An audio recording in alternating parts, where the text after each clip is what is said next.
Hello and welcome back guys in this series of Python programming language.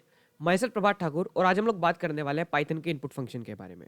Basically input function होता क्या है, कैसे उसको यूज करते हैं, क्या सिंटैक्स होता है, ये सब चीजें हम लोग इस वीडियो के अंदर बात करने वाले हैं। और आज मैं आपको सिखाऊंगा कि इनपुट फंक्शन कैसे आपको यूज करना है अपने प्रोग्रामिंग के अंदर। आप ये वीडियो देखने के बाद इनपुट फंक्शन के रिगार्डिंग आपके जितने भी डाउट्स होंगे वो सारे के सारे क्लियर हो जाएंगे और आपको कोई दूसरा वीडियो इनपुट फंक्शन के रिगार्डिंग नहीं देखना पड़ेगा। तो चलिए शुरू करते हैं हमारा आज का वीडियो। सबसे पहले बात करते हैं कि इनपुट फंक्शन होता क्या है। इनपुट फंक्शन हम तब यूज करते हैं जब हमें यूजर से कोई भी इनपुट चाहिए होता है अपने प्रोग्राम के अंदर। जब हमें यूजर का कुछ इंटरेक्शन चाहिए होता है, यूजर से कुछ इनपुट चाहिए होता है या फिर कोई वैल्यू इनपुट करानी होती है यूजर से, तब हम अपने प्रोग्राम के अंदर इनपुट फंक्शन यूज करते हैं। इनपुट फंक्शन क्या करता है? इनपुट फंक्शन आपके यूजर को, जो भी यूज कर रहा है, उस प्रोग्राम को रन कर रहा है या फिर जो भी यूजर है, उसको एक प्रॉम्प्ट शो करता है कोई भी वैल्यू एंटर करने के लिए। उसको बोलता है कि आप कुछ भी एंटर करो जो भी आपने मैसेज डिस्प्ले किया है। ठीक है, फॉर एग्जाम्पल मैं आपको पहले इसका सिंटेक्स शो करता हूँ। तो बेसिकली इनपुट फंक्शन का सिंटेक्स काफी सिंपल सा है। यहाँ पे देखिए आपके सामने पहले आपको इनपुट लिखा हुआ मिलेगा और इनपुट के साइड में यहाँ पे आपको दो ब्रेसेस मिलेंगे, राउंड ब्रेसेस, और फिर उसके अंदर आपको message to display to user. मतलब आपको वो मैसेज लिखना है जो कि आपको यूजर को डिस्प्ले करना है। फॉर एग्जांपल आप यूजर से उसकी एज एंटर कराना चाहते हैं तो आपको लिखना है एंटर योर एज। अगर आप उससे उसका नाम एंटर कराना चाहते हैं तो आपको लिखना है एंटर योर नेम। जो भी आप यूजर से वैल्यू इनपुट कराना चाहते हैं वो आपको यहाँ पे लिखना है और उसके बाहर आपको यहाँ पे इनपुट लिख देना है।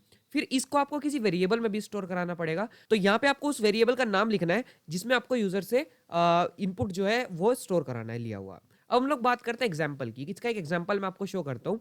जैसे मैंने लिखा नेम, नेम नाम का मैंने एक वेरिएबल बनाया और उसमें लिखा मैंने इनपुट एंटर योर नेम। तो यूजर को क्या शो होगा? यूजर को शो होगा एंटर योर नेम।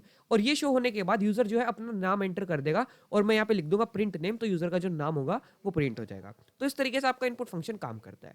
अब हम लोग बात करते हैं कि इनपुट फंक्शन के रिगार्डिंग कुछ आपको प्रिकॉशंस भी लेने हैं। कुछ चीजें ऐसी हैं जो इनपुट फंक्शन में कुछ अलग है। सबसे पहली चीज, इनपुट फंक्शन हमेशा इनपुट को स्ट्रिंग फॉर्मेट में लेता है। मतलब अगर यूजर कोई भी इनपुट देगा, चाहे वो 5 दे, चाहे वो इंटीजर दे, चाहे वो फ्लोट दे, चाहे वो किसी भी टाइप का इनपुट दे, वो हमेशा इनपुट फंक्शन उसको स्ट्रिंग फॉर्मेट में ही एक्सेप्ट करेगा, वो उसको स्ट्रिंग में ही कन्वर्ट कर देगा। अगर आपको इनपुट फंक्शन को अपने हिसाब से यूज करना है, अगर आपको इनपुट फंक्शन को अपने अकॉर्डेंस के हिसाब से यूज करना है, तो आपको उसे अपने रिगार्डिंग, अपने नीडेड फॉर्मेट में कन्वर्ट करना पड़ेगा। फॉर एग्जांपल अगर हमें कोई भी मैथमेटिकल कैलकुलेशन प्रोवाइड करना है और आपको वहां पे इंटीजर और फ्लोट वैल्यूज इनपुट करनी है, मान के चलो फॉर एग्जांपल मैं कोई वैल्यू इनपुट करता हूँ, 5 इनपुट करता हूँ मैं फॉर एग्जांपल, और मैं यहाँ पे 6 भी इनपुट करता हूँ और इन दोनों को मेरे को ऐड करके दिखाना है यूजर को। तो देखिए यहाँ पे अगर मैं 5 + 6 कर दूंगा तो ये 56 मेरे सामने इनपुट कर देगा। ओके, दो स्ट्रिंग्स को कॉन्कैटिनेट कर देगा। ये चीजें मैं आपको बाद में समझाऊंगा कि स्ट्रिंग का कॉन्कैटिनेशन क्या होता है बेसिकली। ये यहाँ पे अगर मैं एक इंटीजर इनपुट कराऊंगा 5 और यूजर को दूसरी वैल्यू इनपुट करने को कहूंगा तो उसने इनपुट किया 6, और अगर मैंने इन दोनों को ऐड किया तो मेरे सामने 11 ना आने की बजाय मेरे सामने 56 आएगा, क्योंकि इसने 5 और 6 एज ए स्ट्रिंग लिए हैं, इसने इंटीजर की तरह स्टोर नहीं किए जिससे कि उन पर मैथमेटिकल कैलकुलेशंस परफॉर्म किए जाए। इसलिए इनको इंटीजर में या फिर नीडेड फॉर्मेट में स्टोर कराने के लिए, नीडेड डेटा टाइप में स्टोर कराने के लिए हमें उससे पहले वो डेटा टाइप मेंशन करना होता है जिस डेटा टाइप में हमें वो इनपुट स्टोर कराना है। फॉर एग्जांपल मैंने एज लिखा, यूजर से एज मांगी उसकी, और मैंने उसको इनपुट एंटर योर एज कहा, तो ये मैसेज उसका प्रॉम्प्ट हुआ। तो जैसे ही वो एज एंटर करेगा, वो इनपुट जैसे ही कोई भी अपनी एज करेगा, वो एज जो होगी वो आपकी पहले इंट में कन्वर्ट होगी। इंट में कन्वर्ट होगी मतलब पहले जो आपकी एज आपने एंटर करी या फिर यूजर ने एंटर करी, वो पहले स्ट्रिंग में एक्सेप्ट करेगा इनपुट फंक्शन, फिर उसके बाद उसे इंट में कन्वर्ट कर दिया जाएगा यहाँ पे, और फिर उसके बाद वो एज नाम के वेरिएबल में स्टोर हो जाएगी। और अगर मैं कहूँ print after 5 years your age will B, मतलब मैंने यहाँ पे लिखा प्रिंट और यहाँ पे डबल इन्वर्टेड कोमास के अंदर है, तो इसका मतलब यहाँ पे ये एज इट इज प्रिंट होने वाला है। तो प्रिंट क्या होगा? After 5 years your age will be age plus 5। Age plus 5 मतलब एज अगर मान के चलो यूजर ने अपनी 10 इनपुट की है तो 10 + 5 कितना हो गया? 15। तो जो यूजर को आउटपुट मिलेगा वो होगा 15। इस तरीके से आपका काम करता है इनपुट फंक्शन। ठीक है, तो इस स्लाइड से हमें क्या पता चला कि अगर आपको कोई भी यूजर द्वारा दिया गया इनपुट अपने नीडेड फॉर्मेट में चाहिए कोई मैथमेटिकल कैलकुलेशन परफॉर्म करने के लिए या फिर किसी भी अदर टास्क के लिए, तो उसे आपको अपने नीडेड फॉर्मेट में, अपने नीडेड डेटा टाइप में कन्वर्ट करना पड़ेगा।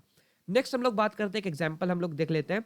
मैंने ए नाम का एक वेरिएबल बनाया जिसमें मैंने लिखा एंटर फर्स्ट नंबर, वो इनपुट करा दिया। बी एक और वेरिएबल बनाया, उसमें एंटर सेकंड नंबर करके इनपुट करा दिया, और मैंने कहा C equals to A plus B, C नाम के एक वेरिएबल में इन दोनों का सम स्टोर करा दिया और मैंने लिखा प्रिंट सी।